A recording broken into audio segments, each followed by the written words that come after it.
Selamat malam untuk Pak Posma, selamat malam untuk kita semuanya. Kami dari kelompok 6 ingin membacakan hasil presentasi kami yang terkait yaitu capital asset pricing model atau hubungan risiko dan return dalam investasi. Next.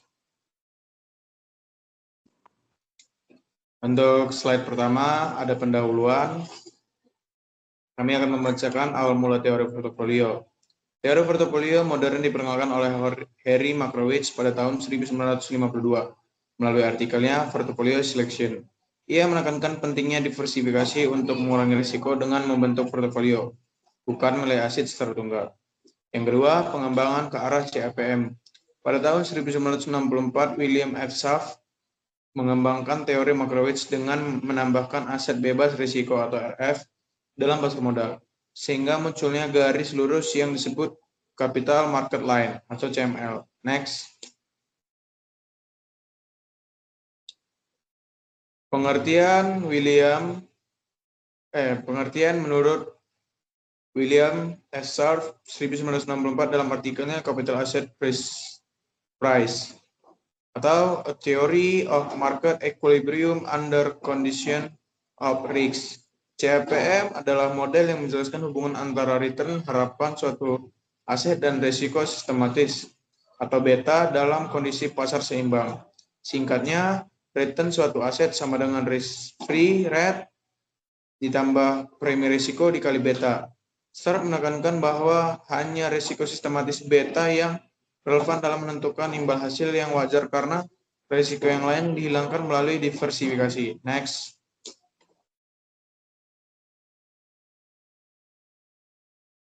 Selanjutnya ada equilibrium pasar modal atau market equilibrium dalam CAPM. Menurut William Sharp 1964, equilibrium pasar modal adalah kondisi di mana permintaan dan penawaran terhadap semua aset keuangan seimbang, sehingga harga aset mencerminkan risiko dan return yang wajar. Dalam keadaan ini, semua investor yang pertama memegang kombinasi risk-free aset dan market portfolio atau portfolio agensi. Yang kedua, tidak ada aset misprice atau semua berada di security market line. Yang selanjutnya yang terakhir, akibatnya premi risiko suatu aset hanya sebanding dengan kontribusi terhadap risiko pasar, yaitu beta. Next.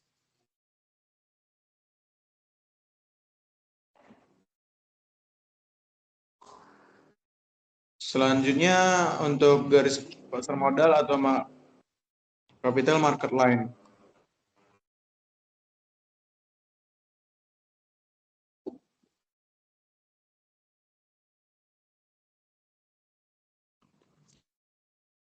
Agak dikebawain dikit ke? Ya, Pasca.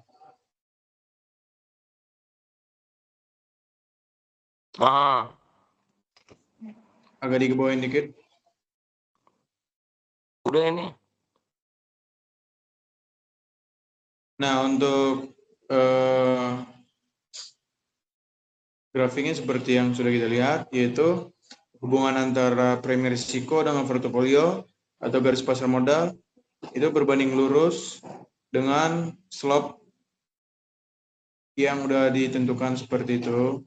Nah, ini adalah return yang diharapkan oleh investor.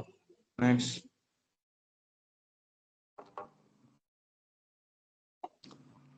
Nah, penjelasan mengenai CML, garis pasar modal CML menunjukkan portofolio efisien hasil kombinasi antara aset bebas risiko dan bebas risiko, portofolio atau pasar M. Titik-titik di sepanjang garis ini mewakili pilihan portofolio efisien bagi investor. Slope CML umumnya positif karena investor bersifat risk averse atau mengharapkan return yang tinggi untuk menanggung risiko. Namun, slope ini menjadi negatif bila return aktual portofolio pasar lebih rendah dari tingkat return bebas risiko.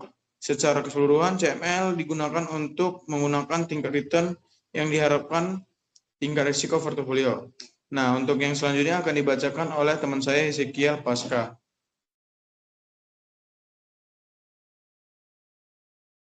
Selanjutnya adalah rumus CAPM menurut SAP 1964. Pengertian CML adalah garis yang menunjukkan hubungan antara risiko total dan return ekspektasi dari portofolio efisien. Dasar teori diperkenalkan William Sharp 1964 dalam kerangka CAPM. Komponennya adalah yang pertama adalah risk free rate sebagai titik awal. Yang kedua, market portfolio sebagai titik perpotongan dan risiko pasar. Yang ketiga, garis lurus yang menghubungkan RF dengan M membentuk CML. Maknanya, semua portofolio efisien berada pada garis CML. Portofolio di bawah garis tidak efisien. CML hanya berlaku untuk portofolio efisien, bukan aset individu.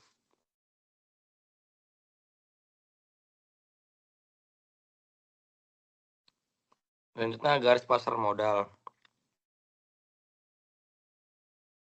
Menurut rumus di atas, semua portofolio optimal berada pada CML.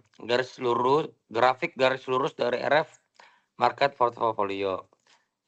Dalam hal ini, tingkat return yang diharapkan pada suatu portofolio yang efisien pada CML. RR, tingkat return pada aset yang bebas risiko. ERM, tingkat return portofolio pasar M. M, deviasi standar return pada portofolio pasar. OP, deviasi standar portofolio efisien yang ditentukan. Selanjutnya adalah garis pasar sekuritas. Garis pasar sekuritas menggambarkan hubungan antara return harapan suatu sekuritas dan risiko sistematisnya. Buka kurung beta. SML digunakan untuk menilai apakah suatu aset individual memberikan keuntungan wajar pada kondisi pasar seimbang, sedangkan CML menilai return portfolio efisien pada tingkat risiko tertentu. Rumus SML untuk menghitung return harapan sekuritas adalah ERI sama dengan RF ditambah BI sama dengan buka kurung RM dikurang RF.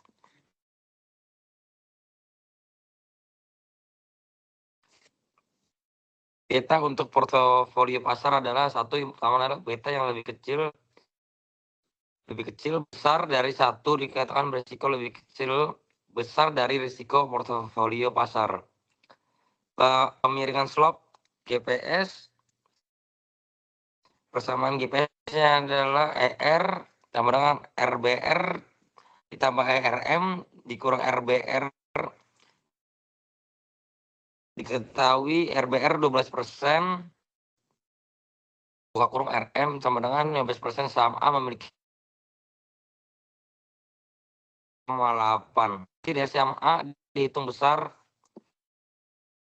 RA sama dengan 12% ditambah buka kurung 15% dikurang 12% tutup kurung 1,8 yang dijumlahkan semuanya adalah 17,4%.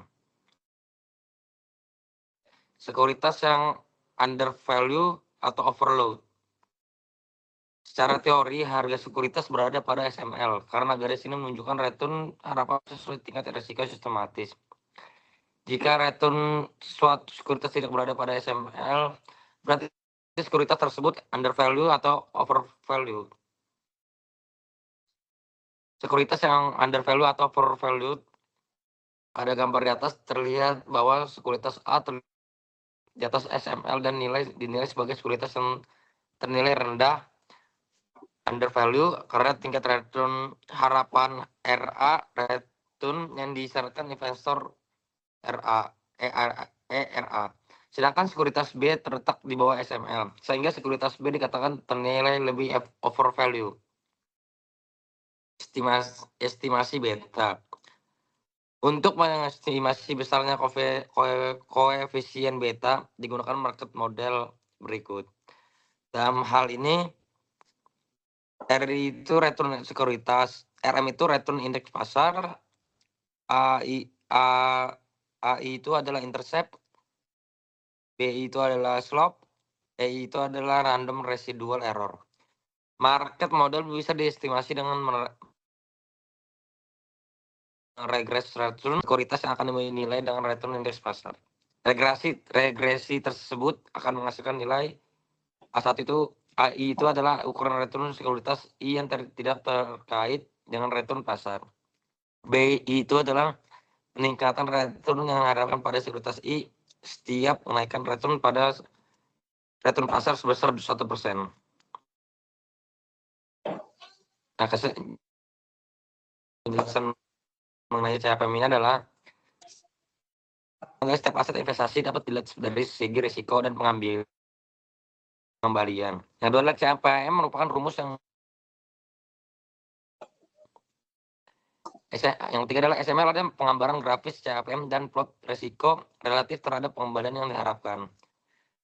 Risiko dan return berhubungan positif artinya semakin besar. Yang kelima adalah risiko maka semakin besar pula returnnya. Yang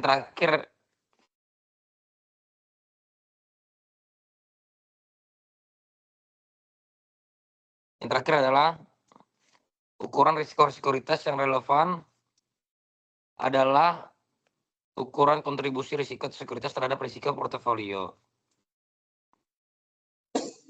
Jadi sekian, terima kasih kami dari terima kasih. Terima kasih. Jelas nggak suara gua, Ben?